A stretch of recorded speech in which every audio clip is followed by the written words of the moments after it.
दर्शन नमस्ते सबैमा हजुरहरूलाई मेरो युट्युब च्यानलमा धेरै स्वागत छ। आज मैले यहाँहरुको सामु अमिलो पिरो ट्वाक्क परेको धराने आलु निम्कीको रेसिपी लिएर आएको छु। भिडियो सुरु गर्नुभन्दा पहिला यदि मेरो च्यानलमा नयाँ हुनुहुन्छ भने च्यानललाई सब्स्क्राइब गरेर भिडियोलाई लाइक गर्न भने अवश्य पनि नबिर्सिनु होला र साथीभाइ समक्ष शेयर गर्न पनि अवश्य नबिर्सिनु होला। ल सुरु गरौँ धराने आलु निम्की बनाउन। धराने आलु निम्की बनाउनको लागि सबैभन्दा सुरुमा यसको लागि चाहिने सस तयार गरौँ। त्यसको लागि चाहिँ एउटा कचौरामा मैले 4 चम्मच मैदाको पिठोलाई लिएको छु। अब यसमा थोरै 2 पिन्च जति फुड कलरलाई राखिदिनु होला। अब यसमा मजाले पानी हालेर यसको चाहिँ पातलो घोल बनाएर तयार गर्नु होला। हजुरहरूले मैदाको सट्टामा बेसन पनि प्रयोग गर्न सक्नुहुन्छ। घोल चाहिँ एकदमै पातलो हुनुपर्छ किनभने यो पछि पकाउँदा चाहिँ उम्लिएर गाढा हुन जान्छ। कुनै पनि गिर्खा चाहिँ यो पिठोमा नबसोस्। अझै म यसमा अलिकति पानी थप्दै छु। एकदमै पातलो हुनुपर्छ यो चाहिँ। यसमा डल्ला नपरोस् त्यही भएर यसलाई चाहिँ मजाले फिट्नु पर्छ। ल हेर्नुस् यतिको पातलो मैले बनाएको छु। हजुरहरूले देख्न सक्नुहुन्छ।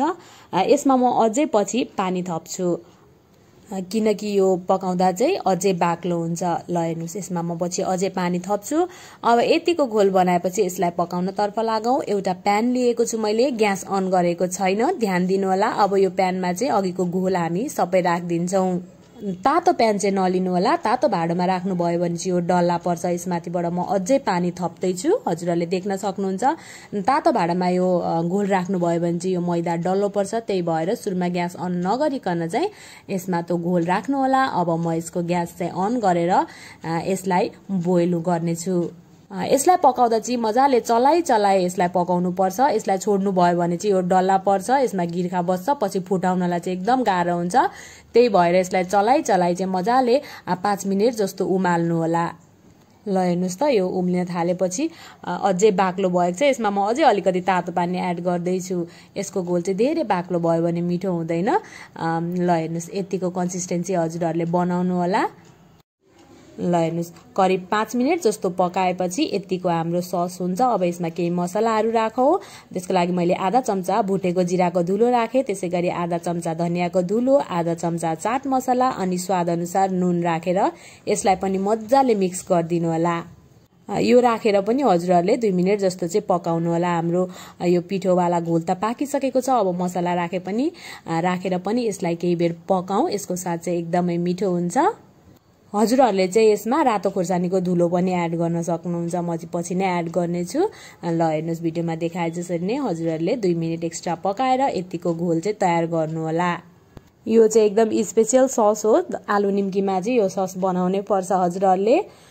अब यतिको भइसकेपछि चाहिँ ग्यासको फ्लेम बन्द गरिदिएर यसलाई सेलाउनको लागि साइडमा राखिदिउँ। अब आलु निम्की बनाउनको लागि एउटा ठूलो फराकिलो भाँडा लिनु होला अनि मैले आलुलाई चाहिँ मजाले उसिनेर बोइल गरेर अनि मसिनो चानामा काटेर लिएको छु।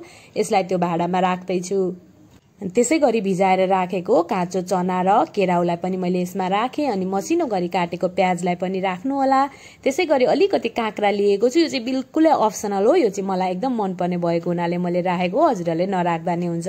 त्यसैगरी मसिनो काटेको टमाटर अनि हरियो खोर्सानीलाई पनि मसिनो गरेर काटेर राख्दै छु। अनि यो चटपटे मसला जिरा, धनिया अनि रातो खोर्सानीलाई भुटेर पिसेको धुलो चटपटे मसला, यसलाई पनि म 1 चम्चा यसमा राख्दै छु। त्यसैगरी अलिकति बिरे नुन पनि राखिदिनु होला अनि हजुरहरूले खाने सादा नुन पनि स्वाद अनुसार राखिदिनु होला।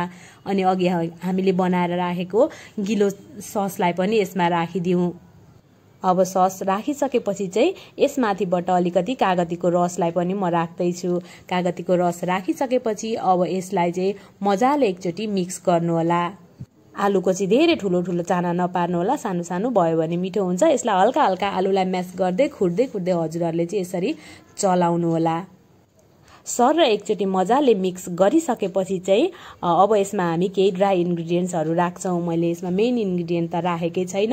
यतिको भएपछि अब यसमा निम्की राख्दै छु म। हजुरहरूलाई निम्कीको रेसिपी चाहिन्छ भने म डिस्क्रिप्सनमा लिंक राखिदिनेछु, गएर भिजिट गर्न सक्नुहुनेछ। त्यसैगरी मसिनो काटेको हरियो धनिया, अलिकति भुटेको बदाम, त्यसैगरी अलिकति दालमोट पनि राखे मैले। अब यसलाई पनि मजाले एकचोटि मिक्स गरिदिनु होला।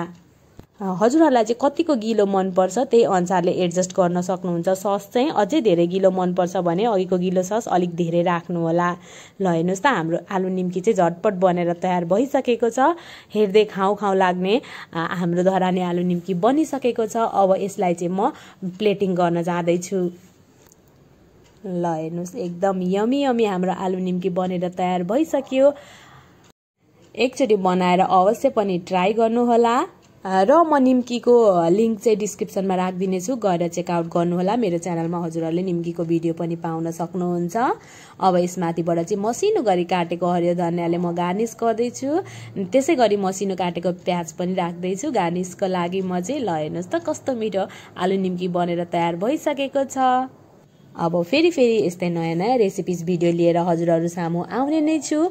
त्यतिन्जेलसम्मको लागि बाई। हजुरहरूको दिन शुभ बितोस्।